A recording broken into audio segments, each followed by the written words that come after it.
1972.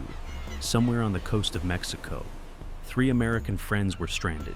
Their boat engine had broken down. They had $300 left, and they were about to make a decision that would land them in one of Mexico's most dangerous prisons. 7 months later, at 2 a.m., they would crawl through a tunnel filled with sewage, past armed guards, under prison walls, into the darkness. How do you escape from a Mexican prison with no tools, no plan, and no hope? How do you dig through concrete with a butter knife? And what happens when your tunnel floods with human waste? This is the story of 6 men who refused to die in a foreign prison. It started as an adventure. 3 American friends in their 20s, Mike, May Stanley, and Paul Smith. They had a boat with an engine and a sail. They were departing from California, heading to the western coast of Mexico, a city called Mazatlan. In 1972, border enforcement was different. Americans could enter and leave Mexico without passports. Sea travel was even easier.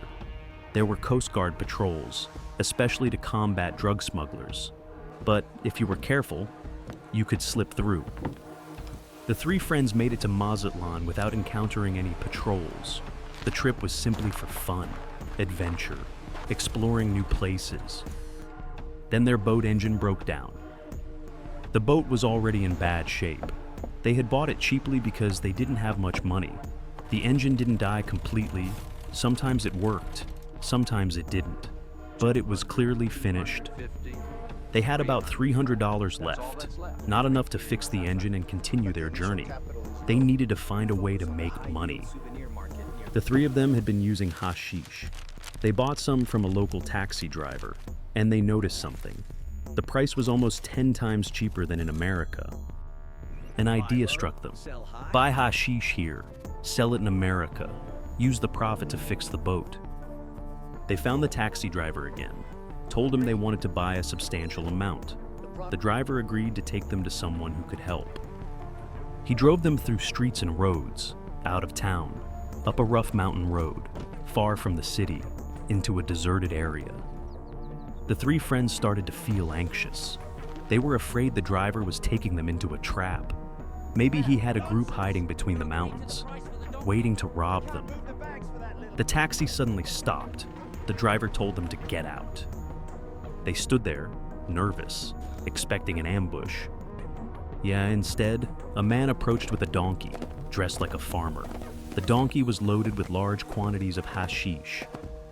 The 3 friends couldn't believe what they were seeing. They quickly realized there had been a misunderstanding.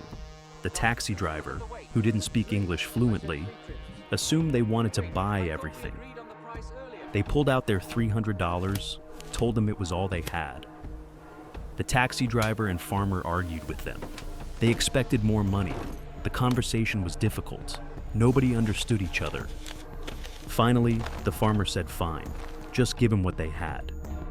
They handed over the $300, received 6 bags of hashish. Each friend carried 2 bags. The taxi driver was angry. He had expected a nice tip for the trip. Now they had no money left. He drove them down from the mountain, dropped them at the edge of town, refused to take them further because of the hashish bags they were carrying. If the police saw him, he would be in big trouble, and these broke guys wouldn't pay him anything. So they walked toward the coast, each carrying 2 bags. Suddenly, they saw a policeman standing at a corner about 20 meters ahead. They stopped to discuss. The bags were open at the top. If the policeman walked toward them, he would see the hashish clearly. And they obviously looked like foreigners, white skin, standing out from the locals. Mike, who was somewhat the leader, made a decision. If they walked away or changed direction, it might raise suspicion. The policeman could follow them.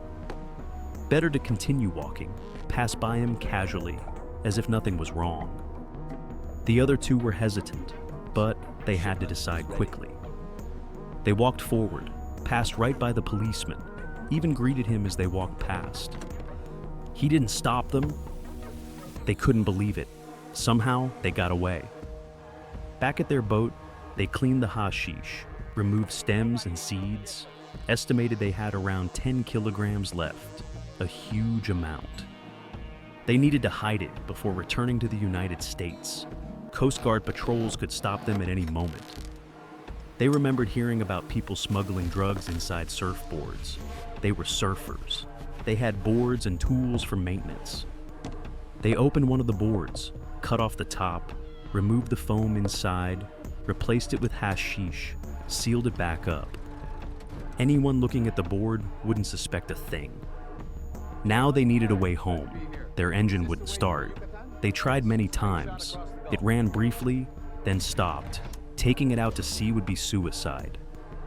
That's when they met two brothers, Frank Sierra and his brother Dan Sierra. Americans liked them. The brothers had a boat. They were heading back to America. If the three friends wanted to come along and help sail, they were welcome. The three friends immediately agreed. They would bring the surfboard with the hidden hashish, leave their broken boat behind. What they didn't know was that the brothers were hiding a much bigger secret. The next morning, the three friends boarded the brothers' boat. They sat together, laughed, chatted. Frank even gave them some hashish. They smoked together. The three friends felt at ease. They thought the brothers were adventurers like them. Then the brothers told them the truth. They were hashish smugglers. The boat was loaded with a massive amount, about 1,000 kilograms, a full ton. The brothers had bought it for about $30,000. When they sold it in America, they would make around $300,000, adjusted for inflation. That's roughly $2 million today. The brothers needed help sailing the boat, transporting the hashish to their warehouses after reaching America. The three friends were shocked. They thought they were smuggling a large amount with their 10 kilograms. This was 100 times more. The first thing they thought about was the risk. If caught by Coast Guards, Mexican or American, the punishment would be severe. In Mexico, smuggling hashish could mean up to 25 years in prison. But then Frank told them the reward, $10,000 each. The three friends exchanged looks. Without hesitation, they agreed. 5 men set off together. The journey would take more than a week, following safe routes away from patrol points. Day after day passed. Everything was fine. They were making their way without problems. On the 7th day, disaster struck. That night, everyone was asleep except Paul Smith. He was steering the boat, a calm night. Everything seemed fine. Suddenly, without warning, a violent collision. The 4 sleeping were thrown from their spots. Hashish bags flew everywhere. Water started pouring in. The boat had hit something, a rock, something in the water. Now it was sinking. Each of the 5 tried to save themselves. The water rose quickly, reached their necks. They managed to get out before the boat completely sank. Now they were stranded in the middle of the sea, struggling against waves, darkness everywhere. They couldn't see anything. They tried to stay afloat, let the waves carry them toward shore. An hour passed, maybe 2.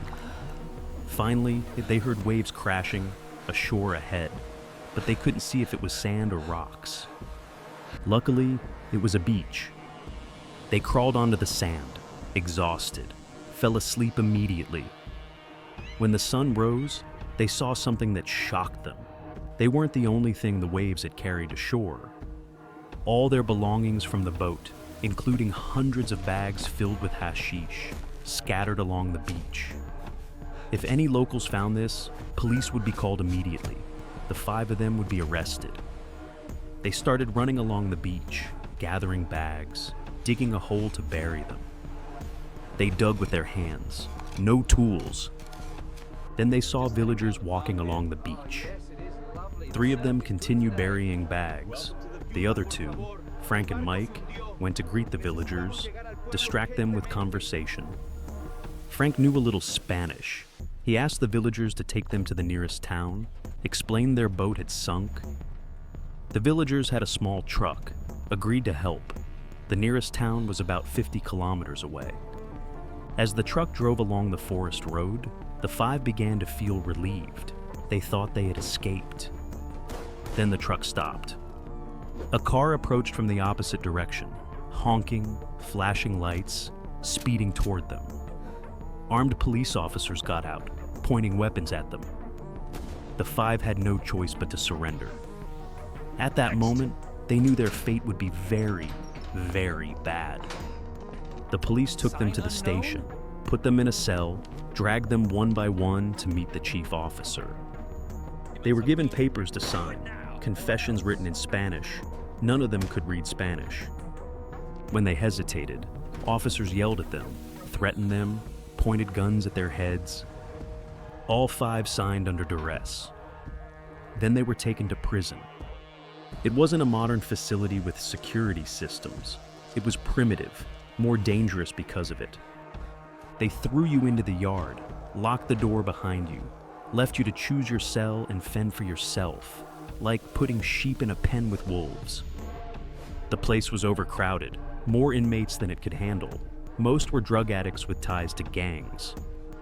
When a new prisoner arrived, all the inmates would surround and stare at him. He was lucky if none of them hurt him.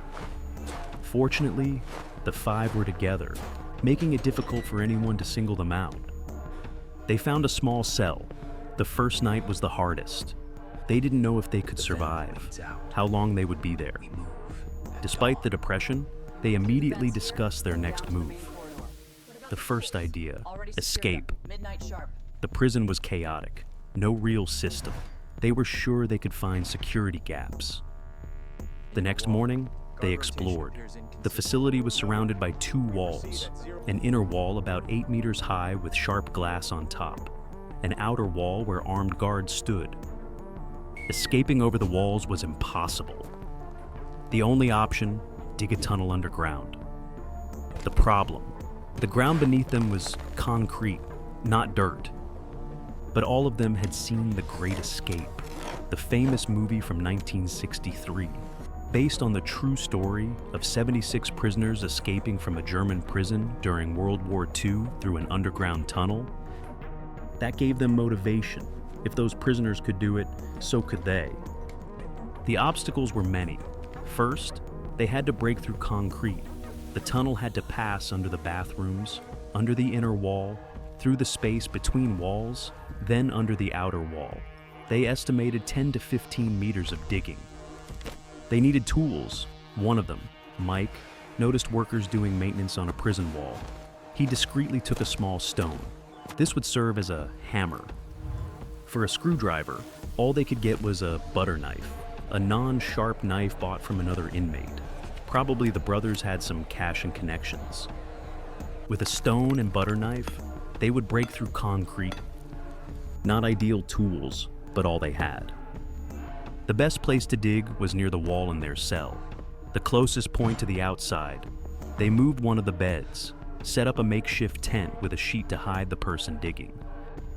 They established a watch system, at least 2 people standing at the window and door, ready to alert the digger if anyone approached. The process was exhausting, painfully slow. They were trying to dig a square hole as an entrance to the tunnel. This cement break-in task took them 6 full weeks. Finally, they opened a suitable hole in the floor. But what awaited them was devastating. The ground beneath the cement was all muddy, waterlogged, not dry soil they could dig through. They didn't give up immediately, tried to dry out the mud, scooped water into buckets, poured it into toilets. They kept at this for 3 days, going back and forth. But it wasn't working. The more they scooped, the more water surfaced. Something was soaking the ground from within. They felt despair, no way to dig the tunnel. They sealed the hole, put the bed back, gave up. 5 months passed, each day more boring than the last. When they were digging, they had a goal. Now their lives were empty. This prison had no jobs, no workshops, no activities. Most inmates used drugs. The guards didn't care. The 5 walked around the yard all day, just to pass time without going insane. Then something surprising happened. The water in the toilets and bathrooms stopped. A main pipe supplying water to the prison had broken. They cut off the water to fix it. A day passed, then 2, then 3, water still cut off. Mike had an idea. He remembered the hole they dug, the water in it. Maybe the broken pipe was the reason the ground was always wet. They moved the bed, opened the cement cover. The ground was dry. At that moment, they were overjoyed. Let's go. It's time to work. They got a plastic bucket, started filling it with soil. The digging was quick. In just a few hours, they dug almost 1 meter down. Then they started horizontal digging. The soil became harder. They used the butter knife. Progress slowed. The tunnel was narrow, just wide enough for their shoulders, like digging while inside a coffin. But the months they had endured gave them determination, and the digging speed was still relatively fast. If they kept this pace, they could finish in about a month. The first problem, where to put the extracted soil. The prison yard was all concrete. They couldn't dump it anywhere. The only option was hiding it under their beds. High risk, but no other choice. Almost a week passed. They had dug about 3 or 4 meters. Then disaster. Paul was digging when he suddenly hit something. He came out with a pale face. I think I hit a sewer pipe and broke it. It's leaking into the tunnel. The smell immediately started wafting from the tunnel opening. The entire prison already smelled bad, but their cell now had a much stronger, fouler odor. The main sewer pipe for all the bathrooms. All the prisoners' waste passed through it. Within hours, the tunnel was filled with filth. They needed to repair the pipe, seal the break, quickly, before anyone discovered the problem. But none of them were willing to do it. They thought of another prisoner, an American named Benny, an addict who was always stoned. They brought Benny to their room, showed him the tunnel. We're digging a tunnel, planning to escape, but the sewer pipe broke. If you go in and fix it, we'll take you with us. You won't have to do any other work. Just fix the pipe. Benny saw the hole, smelled the stench. Are you crazy? No way I'm doing that. They kept trying to convince him. Frank said he would reward him.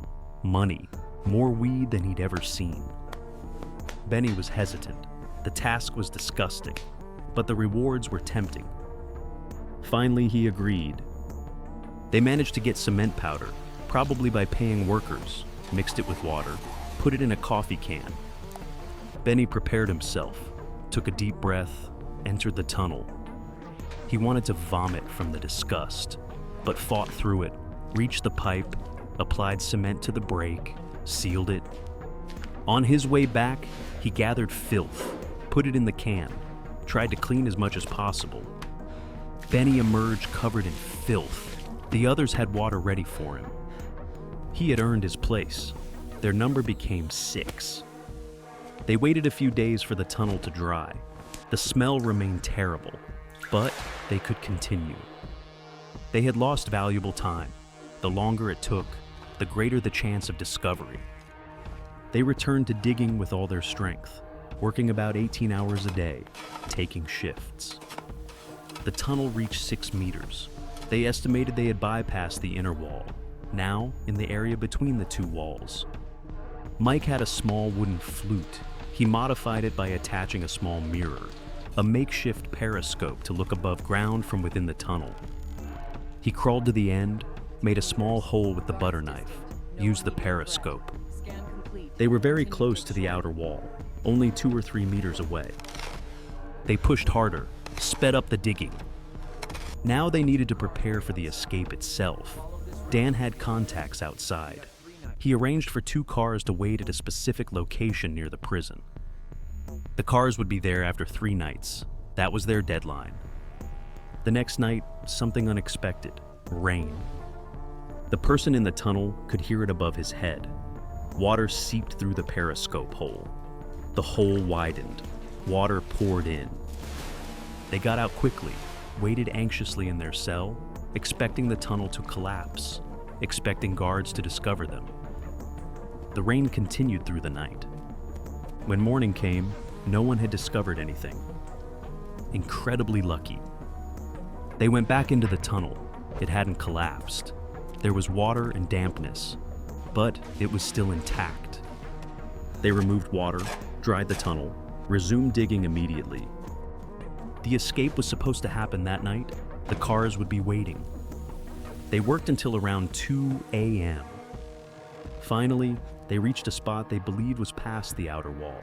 Ideally, they would dig further, but they were out of time. Before entering the tunnel, they wore their clothes inside out. When they crawled through, the inside would get dirty. They could flip them back to look cleaner. The 6 of them lined up in the tunnel, one after another, the end still sealed. Mace was leading. He had somehow obtained a mask to protect his face from dirt. He started hitting the exit with the butter knife. His friends waited behind him. 15 minutes of digging. The exit finally began to open. Mace poked his head out, then quickly pulled back in. It's bright outside. The prison lights are right above us. If we come out, any guard will see us. His friends asked if he had seen anyone. It seemed empty. They agreed there was no turning back. Mace climbed out first. His friends followed quickly, one by one. They hid behind the outer wall, peeked around the corner.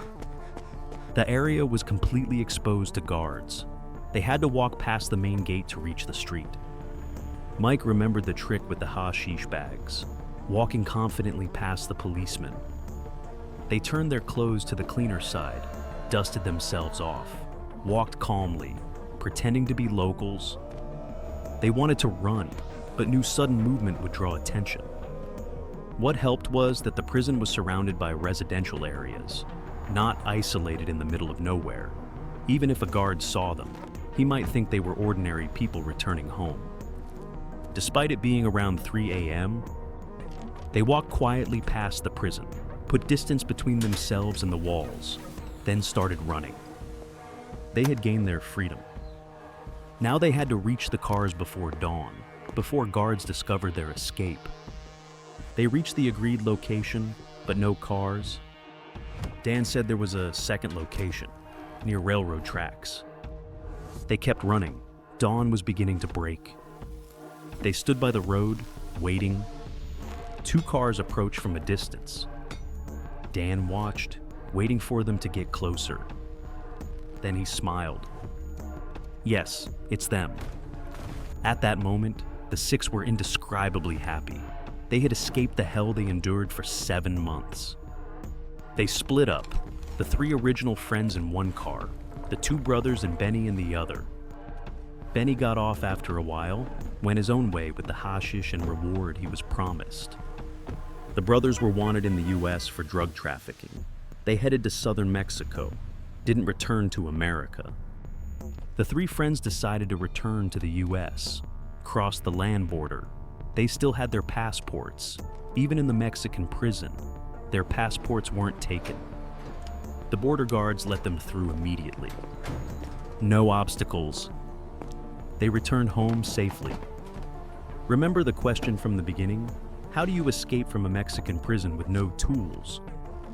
The answer is desperation, creativity, and refusing to accept the concrete and walls and guards are stronger than human will. A butter knife, a stone, a periscope made from a flute, 6 weeks breaking through cement, a tunnel through sewage, 7 months of planning and digging and nearly dying. Mike, May Stanley, Paul Smith, Frank Sierra, Dan Sierra, and Benny, who crawled through filth to earn his freedom. 6 men who dug their way out of hell, with nothing but determination and a butter knife. And that brings us to the end of our story. If you like it, do not forget to like and subscribe and activate the bell button so that you can receive new videos.